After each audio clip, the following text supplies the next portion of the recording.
2026 সালের 12 ফেব্রুয়ারি অনুষ্ঠিত হতে যাচ্ছে ত্রয়োদশ জাতীয় সংসদ নির্বাচন।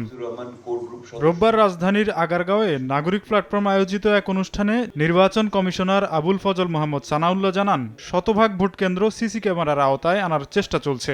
কাজ চলছে নির্বাচন কমিশনের প্রতি মানুষের আস্থা ফিরিয়ে আনতেও। সিসিটিভিটা একদিনের জন্য ব্যবহৃত হবে, আমাকে 5 বছরের জন্য কিনতে হবে। That was A challenge for the election commission, যে হাউ ডু ইউ, এবং এটা লাইফ আবার 5 বছর।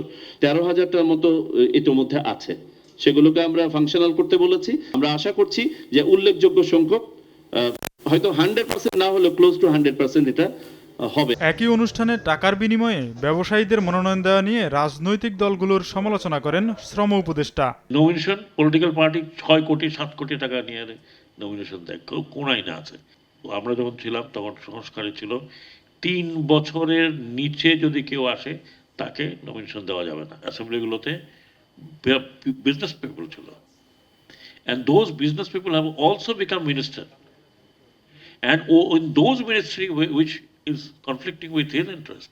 ম্যাক্স, দেশের সবচেয়ে শক্তিশালী 52.5 এন গ্রেডের পিসিসি সিমেন্ট। নির্বাচিত সরকার কিভাবে বিভিন্ন সংস্কার কমিশনের প্রস্তাব বাস্তবায়ন করে সেটি পর্যবেক্ষণ করতে হবে নাগরিকদের, বলেন দেবপ্রিয় ভট্টাচার্য।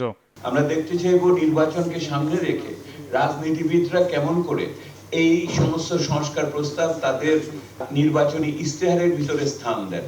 আমরা দেখতে চাইব নতুন নবনির্বাচিত সরকার কিভাবে এই সংস্কার ধারাকে আগামী দিনে এগিয়ে নিয়ে যায়। 5 আগস্টের পর দেশে প্রথম মবতন্ত্র সচিবালয়ে আমলারাই কায়েম করেছে বলেও অভিযোগ করেন আলোচকরা। 5 আগস্ট বিকেলবেলা থেকে যা দেখেছি, সারা দেশে রাজনৈতিক শক্তির কোনো শিক্ষা গ্রহণ করে, আমরা তৌত্রিক কোনো শক্তি শিক্ষা গ্রহণ করে নাই। তোফাজ্জল হোসাইন, সময় সংবাদ, ঢাকা।